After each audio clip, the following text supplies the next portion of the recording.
On est en direct du Venom Training Camp. C'est la salle officielle où s'entraînent les athlètes UFC quand ils viennent à Paris. C'est Venom qui est l'équipementier officiel de l'UFC et forcément tous les textiles des champions, etc. C'est ici également, mais c'est surtout la tanière du crack des moins de 84 kilos français, Nassourdine Mavov, qui est à la conquête du top 5 de la catégorie, mais à la conquête de la ceinture. Il a détruit un adversaire très dangereux récemment et il est juste en train de s'entraîner là. On va aller le rejoindre, on va lui poser des questions. Nassourdine, justement, déjà merci de m'accueillir, ça fait plaisir. Super entraînement, très impressionnant. Je crois que vous avez monté en puissance encore là, on est au début.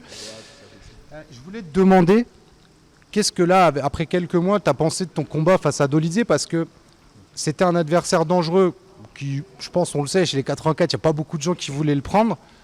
Tu as fait une grosse perf et j'ai l'impression qu'elle n'est pas complètement appréciée. Et comment tu t'es senti dans ce combat? Voilà, maintenant que le temps est un peu passé, qu'est-ce que tu en penses? Qu'est-ce que j'en pense de ce combat? Bien, on a quand même, j'ai quand même géré bien le combat. J'ai mis en place le game plan, ce qu'on a travaillé. Mais voilà, bien sûr, il y aura toujours des trucs à travailler de toute façon. Comme par exemple, je me suis un peu précipité, je trouve. J'aurais dû prendre un peu mon temps. Mais avec le temps, avec l'expérience, ça va venir. Et je progresse tout le temps. Je progresse de jour en jour. Et puis voilà. Et il y avait un truc, j'y pensais, tu vois, c'est qu'il y a des gens, en vrai, ils te voyaient perdre face à Dolidze. Il y a plein de gens qui se disaient non, mais jamais il va le faire, etc. Et tout à l'heure, on a parlé un petit peu. En vrai, de vrai, dans le combat, comment tu l'as trouvé ce combat par rapport aux autres combats de ta carrière? Franchement, c'était l'un des combats les plus faciles de ma carrière. Franchement, j'ai eu des combats beaucoup plus durs et les gens ils diront toujours. Ils auront toujours quelque chose à dire, comme à mes débuts de toute façon, que je n'allais pas faire l'enfer à l'UFC. Ensuite, je ne vais pas rentrer dans le top 15. Quand je suis rentré, c'était le top 10. Après Dolidze, et puis ça avance. Mais tant que maintenant, ça parle du top 5 et de la ceinture, il ne va jamais prendre la ceinture UFC. Déjà, on parle de la ceinture. Et c'est que, tu vois, on est dans la bonne direction et c'est qu'on avance bien. Je repense aussi, tu as eu ces mots où tu t'excuses un peu de ne pas avoir fini Dolidze, mais on a l'impression que tu voulais le faire pour nous, pas forcément pour toi. On a l'impression que tu as vraiment envie de faire plaisir aux gens, tu as envie de donner en fait dans ta manière de combattre.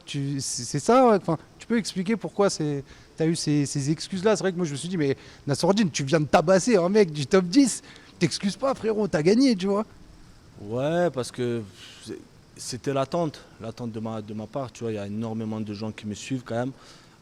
Il y a des mauvais commentaires, mais il y a énormément de bons commentaires, tu vois. Et des gens qui me soutiennent. Et voilà, je voulais leur offrir ce finish-là. J'étais allé pour finir le combat, finir mon adversaire. Et puis il a été plus solide que je le pensais. Et, le prochain, on va y finir. Ouais. Mais toi, ouais, concrètement, c'est les gens qui te soutiennent, tu as envie de leur rendre dans la façon dont tu combats, tu as envie justement de remercier ce soutien-là dans le combat. C'est ça, exactement ça. Je veux le remercier, le public. Et puis l'UFC, ils aiment le show, ils sont là pour le show. Et le show, c'est quoi? C'est les finishes. Donc forcément, ils attendent les finishes. Ouais. Et voilà. Toi, c'est quoi tes plans? Justement, on a parlé avec Nicolas un petit peu de l'avenir. Donc on rappelle, tu as battu Dolidze, tu es sur une trajectoire ascendante chez les moins de 84 kilos. Il y a plein de gros noms qui sont devant toi. C'est qui la cible aujourd'hui? Parce que là, quand on me dit envoie les fusils à pompe, c'est qu'il y a une tête. Tu vois, au bout, dans le viseur, c'est qui cette tête aujourd'hui? C'est qui cette tête aujourd'hui? Dans ma tête, à moi en tout cas, c'est Sean Strickland. C'est ce gars-là que je vais affronter depuis mon combat contre lui. J'étais sur une bonne ascension. J'étais sur 10 combats, j'étais sur 9 victoires. Et quelque part, il est venu, il a cassé cette ascension. Et voilà, la revanche, c'était contre lui. En plus de ça, il parle beaucoup, tu vois. Il parle énormément. Même après le combat, je ne comprenais pas l'anglais. Enfin, je ne comprends pas l'anglais. Et j'ai eu sur des médias, la traduction et tout, il parle très très mal. Tu sais, quand le trash talking, c'est une chose, mais quand on dépasse les limites, comme insulter la famille, la religion, etc. Ça, c'est tu vois, ça c'est inacceptable. Je n'accepte pas. Et ces gens-là, je ne respecte pas. Et une chose que j'ai envie de faire, c'est de l'arracher la tête. Et ça, si on peut le faire à l'UFC Paris, au terrain hostile, il n'y a rien de mieux. Le ramener à l'UFC Paris, l'arracher la tête, là-bas serait excellent. Je pense qu'il y a pas mal de gens en Paname qui aimeraient bien voir Sean Strickland se faire démarrer à Bercy devant tout le monde, hein. Là, c'est aussi encore un peu le choix du peuple. Si tu penses que ça pourrait faire plaisir au public, toi, si tu corriges Sean Strickland devant toute la France? Bien sûr, au fond d'eux, personne n'aime les grandes bouches, tu vois. Ils parlent énormément et voilà. Moi, en tout cas, mon objectif, c'est ça. C'est la ceinture et casser des grandes bouches comme c'est celui de Strickland. Et justement, là, dans ce combat de Strickland, là, tu te dis, voilà, nouveau camp, Venom Training Camp, Nicolas Haute, etc. T'as tout ce qu'il faut, c'est bon. Le premier épisode face à lui, on sait que c'était des conditions qui étaient super compliquées. Là, c'est bon, il y a carrément la place. Carrément, bien sûr, avec une bonne prépa. Le combat, il s'est fait, c'était au dernier moment, 93. Bon, il n'y a aucune excuse, hein. Aucune excuse, j'ai travaillé sur les erreurs. Et puis, je progresse, tu vois. Je ne suis plus le Nassoudine d'avant, je progresse toujours. Et vous voyez, dans mes combats, et comme tu as dit, les conditions sont très très bien. Et voilà, je suis confiant que ce soit mentalement ou physiquement. Après, t'es grave humble parce que quand même, c'est un short notice dans lequel le mec fait 15 kilos de plus que toi. C'est plutôt toi qui es en désavantage, mais tu dis, oh, je cherche pas d'excuses. En vrai, c'est lui qui se mettait bien dans l'histoire. C'est sûr, bien sûr. Après, il y avait le poids, mais le poids, je ne dépasse pas les 88 kilos dans la vie. Dans la vie de toujours, je suis à 90. Au combat, je suis à 88. Je suis au même poids qu'un 77 kilos. Et donc forcément, les 84 sont toujours plus lourds que moi et j'ai l'habitude. Maintenant, on a accepté le combat à 93 et c'était notre choix et on ne va pas revenir là-dessus. Et non, il n'y a aucune excuse. Aucune excuse. Je veux juste prouver avec mes points. De toute façon, parler, c'est pas mon truc. La bouche, je laisse pour les autres. Moi, j'ai envie de prouver avec mes points et je suis très patient. Aujourd'hui, j'ai affronté deux de ces gars-là. Et justement, je pense que ça va m'approcher de lui de plus en plus.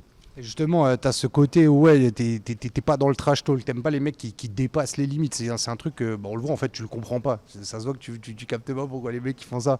Mais aujourd'hui, est-ce que tu pourrais devenir un peu finalement celui qui ferme des bouches à l'UFC, tu vois? Un peu celui qui serait, tu vois, toutes les grandes gueules là qui font que de parler ou qui au final retranscrivent pas dans la cage. Toi, t'arrives, je dis rien, je vais dans la cage, je fais mon boulot, mais par contre après tu parleras plus. C'est un peu ça l'image que tu veux avoir? C'est ça, exactement. C'est ça l'objectif en tout cas.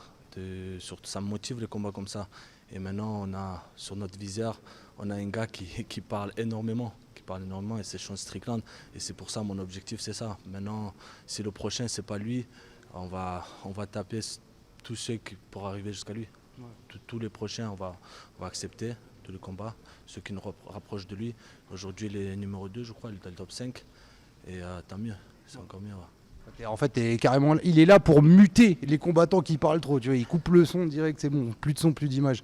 Je voulais voir avec Nico pour parler un peu justement. Il parlait de prise de masse, d'évolution, etc. Toi, comment tu parlais justement, tu disais que t'es pas un gros 84. Comment tu vois cette évolution physique? Comment est-ce que je vois? C'est ça, il faut travailler là-dessus. Il faut prendre la masse musculaire. Il faut travailler la force à la préparation physique. Et Nico, il va vous expliquer en détail. Mais voilà, le but c'est ça, c'est d'être un vrai 84 kilos, tu vois. Et voilà. Là déjà tu te sens plus puissant, tu sens déjà tu sens que ça vient? Bien sûr. Si vous regardez mon combat, mon premier combat à l'UFC et maintenant le dernier, il y a une grosse évolution, tu vois, par rapport à la masse musculaire. Et petit à petit, comme j'ai dit, j'évolue tout le temps et que ce soit physiquement ou mentalement, ça fait que monter et on est confiant.